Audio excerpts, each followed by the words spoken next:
bagaimana kabarnya? Semoga sehat semua ya. Yang sedang sakit semoga disehatkan oleh Yang Maha Kuasa. Untuk kali pertama ini saya akan menjelaskan tentang basic AutoCAD. Dari awal sampai akhir saya akan jelaskan sehingga kalian bisa mengerjakan gambar kerjanya. Kenapa saya ingin mengutamakan software AutoCAD terlebih dahulu? Karena bila kita ingin mengerjakan sebuah gambar, khusus yang sekarang sudah kita banyak dengar, sekarang banyak software Revit, software Tekla, software 3D Max, bahkan software BIM yang lainnya, bahkan dari Autodesk apapun. Jadi kalau kita ingin terjun di dunia gambar atau di dunia teknik sipil, teknik arsitektur, teknik elektrikal maupun mekanikal, usahakan basic kita harus punya. Kenapa harus AutoCAD? Karena AutoCAD itu adalah software gambar pertama gitu loh. Dari Realize 14 sampai yang sekarang, bahkan sampai sekarang sudah ada yang 2020 sekian. Nah, memang ada seseorang yang bisa Tekla, bisa Revit tanpa harus belajar AutoCAD. Memang ada, tapi tidak ada salahnya kalian harus belajar basicnya dahulu.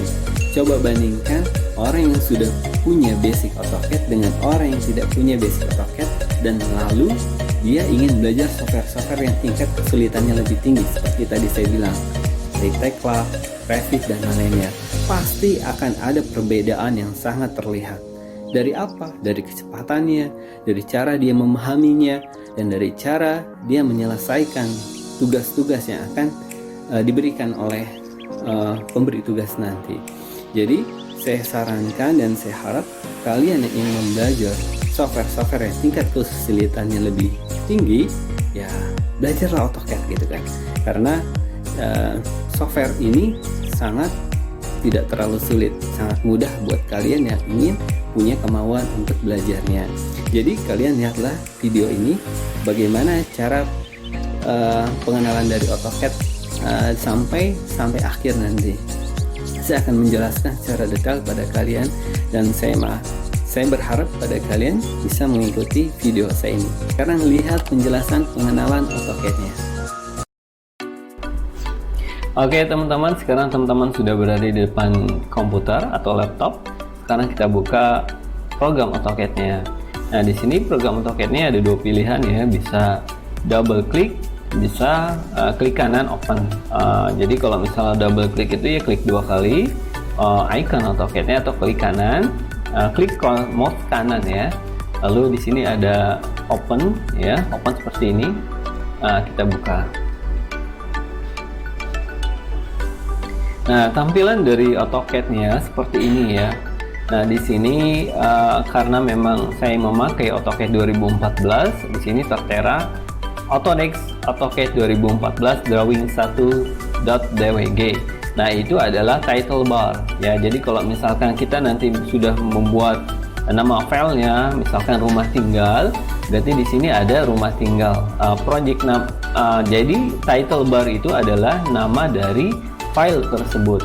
Oke, ini adalah title bar, dan di bawah title bar di sini ada menu bar. Nah, di menu bar itu terdiri dari file, edit, view, insert, format, tools, draw, dimension, modify, parametric, window, help, dan explore.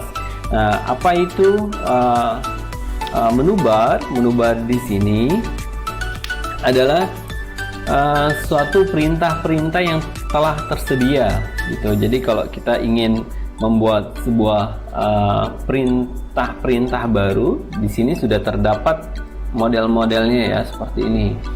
Ya, jadi berisi semua perintah-perintah yang terdapat dalam program AutoCAD gitu ya.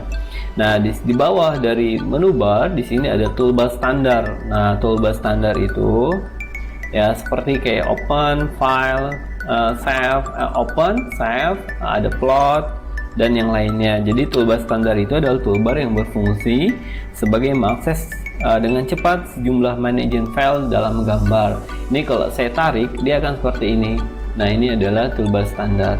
Kalau kita ingin mengetahui dari toolsnya, kita bisa mengakseskan kursornya itu di pojok ya, pojok kiri dari toolsnya itu, nanti dia akan tertera nama dari toolsnya itu seperti ini ya, standar, berarti dia adalah toolbar standar. Nah, di bawah toolbar standar di sini ada work setting. Nah, work setting itu adalah tampilan dari AutoCAD yang akan kita gunakan, modelnya seperti apa gitu kan. Work setting itu terdiri dari drafting annotation, 3D basic, 3D modeling, AutoCAD Classic ya. Setelah itu di sini ada toolbar properties, toolbar layer ya. Di sini ada toolbar layer. Saya coba pindahkan ke bawah. Jadi toolbar layer ini di sini kita akan membuat nama-nama layer yang akan kita buat di dalam penggambaran nanti. Jadi pada waktu kita menggambar, kita usahakan menggunakan layer.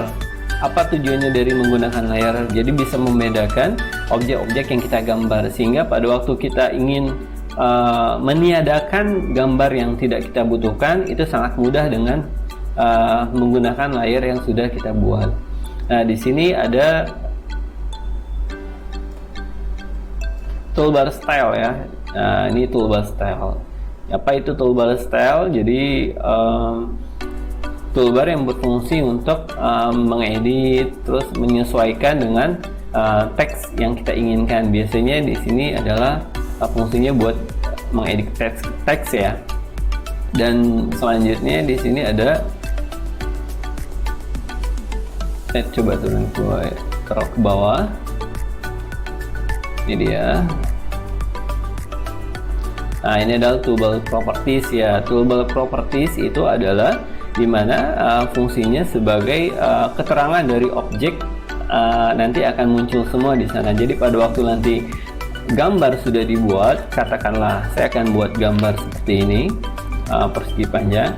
Pada waktu kita klik toolbar properties, saya gunakan PL. Nah, di sini akan muncul keterangan-keterangan dari persegi panjang ini. Jadi model tingginya berapa, lebarnya berapa, terus pakai style apa gitu kan. Kalau untuk teks nanti akan muncul juga teksnya modelnya seperti apa. Jadi toolbar properties toolbar ini ya fungsinya buat mengetahui keterangan dari objek yang kita buat. Nah, di sebelah kiri pojok kanan atas ini adalah toolbar drawing. Saya coba tarik ke bawah. Di sini toolbar drawing ini fungsinya buat menggambar atau membuat sesuatu objek. Ya, jadi fungsi dari toolbar drawing itu ya fungsinya untuk menggambar. Jadi lebih banyak digunakan pada waktu lagi kita menggambar, toolbar drawing ini yang digunakan. Nah, di sebelah pojok kanan atas ini ada toolbar modify. Apa itu toolbar modify? Toolbar modify itu fungsinya adalah mengedit objek gambar yang memang perlu diedit gitu kan. Jadi di sini toolbar buat editnya ada di sini. Di bawahnya ini ada command prompt ya. Apa itu command prompt?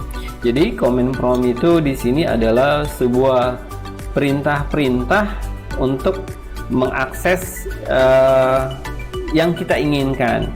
Jadi perintah yang kita buat untuk memerintahkan komputer agar bisa diproses menjadi objek atau benda yang kita inginkan sesuai dengan password yang telah ditentukan. Jadi kalau kita ingin membuat sebuah perintah, jadi dia akan tertera di sini gitu. Contoh misalkan kita membuat yang pertama adalah line spasi. Nah, di sini akan muncul perintahnya, specify first point dari mana, misalkan dari sini. Terus next pointnya sampai di mana, misalkan sampai di sini, lalu spasi. Nah, ini adalah command prompt yang ada di bawah sini. Jadi command prompt itu adalah memunculkan perintah-perintah yang ingin kita buat objek apa, seperti apa objek yang kita inginkan. Nah, di bawah command prompt, di bawahnya adalah status bar ya, seperti ini. Ada apa sih? Model-model AutoCAD fungsi yang lainnya gitu kan, seperti model ini. Ada layout, ada model, dan model ini di sini kan ada model, ada layout ya. Model ini fungsinya adalah tempat pemodelan. Jadi kalau kita mau menggambar atau memodeling, dia tempatnya ada di sini. Tapi kalau layout biasanya ini digunakan untuk finishing. Finishing, saya menyebutkan finishing karena memang tempat buat men-setting di mana gambar itu sudah siap untuk di print ya. Jadi kita menggunakan biasanya digunakan di layout ya. Bagi yang menggunakan di layout ada juga yang menggunakan copnya atau untuk finishingnya di model juga. Nah, tergantung di mana kalian suka posisinya itu ada di mana, apakah di layout atau di modeling. Nah, nanti itu akan saya bahas seperti apa untuk finishing di model dan juga di layout. Intinya adalah untuk pembuatan bagusnya di mana. Nah, kalau buat diri saya pribadi ya dua-duanya bagus, cuman di sini tergantung dari kalian mau pakainya lebih cepat yang mana. Nah, selanjutnya itu di sini ada work setting ya. Nah, saya akan menjelaskan tentang work setting ini atau tampilan dari AutoCAD. Nah, work setting ini di sini terdiri dari drafting annotation, 3D basic, 3D modeling, AutoCAD Basic. Oke, kita akan buka drafting annotation. Nah, kalau sebelum ke drafting annotation, kita sudah membuka beberapa tools ya, dan saya coba pindah-pindahkan seperti ini. Dan di sini kan tidak teratur ya, tidak seperti biasanya. Kalau kita ingin menolkan, membersihkan ya tampilannya, kita bisa membuka di work setting ini tampilannya yang lain. Contoh misalkan ini kan saya sedang membuka AutoCAD Classic, saya akan coba buka drafting annotation. Nah, nanti tampilannya itu akan kembali sesuai dengan style yang saya gunakan drafting annotation, sehingga posisi dari tampilan display ini bersih, tidak seperti tadi ya berantakan saya habis menarik toolsnya, jadi terlihat tidak bersih. Nah, ini saya coba hapus. Nah, kembali lagi ke drafting annotation. Drafting annotation model tampilannya seperti ini. Jadi work setting itu adalah tipe dari tampilan AutoCAD-nya. Nah, untuk drafting annotation atau tampilan dari drafting annotation, dia modelnya seperti ini. Dia lebih banyak berada di posisi atas pojok kanan ya, teratur di sini. Di sini ada home, insert, annotate, layout, parametric, view, manage, output, plugin, AutoDesk, 360, feature apps, export tools, dan di sini juga adalah untuk men-settingin ke bawah ke atasnya. Nah, di sini ya terlihat tampilannya seperti itu. Nah, kita kembali umumnya dia ya, dia kepunyaannya dari drafting annotation seperti ini. Jadi di sini ada line, ada polyline untuk home ya. Kalau tadi saya bilang kalau di AutoCAD Classic itu dia adalah toolbar drawing. Nah, di sini. Nah, jadi tampilan dari drafting annotation modelnya seperti ini. Nah, sekarang kita akan lihat 3D basic. Nah, untuk 3D basicnya ini lebih banyak ke model 3D ya, pemodelan 3D di sini. Jadi di sini ada box, extrude, revolve, loop, sweep. Nah, ini adalah tools buat 3D nih. Ada render, insert, manage, output, plugin, sama seperti 3D drafting annotation. Tapi umumnya di sini buat 3D basic ya. Jadi untuk basic 3D biasanya menggunakan seperti ini, toolsnya tampilannya seperti ini. Nah, kembali lagi ke 3D work setting, kita akan buka 3D modeling. Tampilannya seperti apa? Nah, modelnya sama seperti ini. Modelnya hampir sama dengan drafting annotation, tapi dia lebih di atas dari 3D basic ya. Tadi kalau 3D basic tampilannya lebih simple. Nah, kalau 3D modeling dia lebih rumit ya di sini.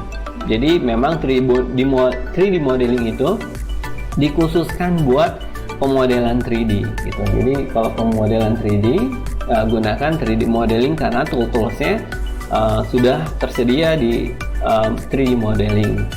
Nah, kalau untuk AutoCAD Classic yang tadi pertama kita buka, sekarang kita buka lagi. Nah, tampilannya adalah seperti ini, lebih simpel. Yang tadi di sini adalah drawing, toolbar drawing. Nah, terus di sini ada menu bar, terus ada toolbar standar. Nah, ini kita hilangkan saja ya, tidak perlu ini.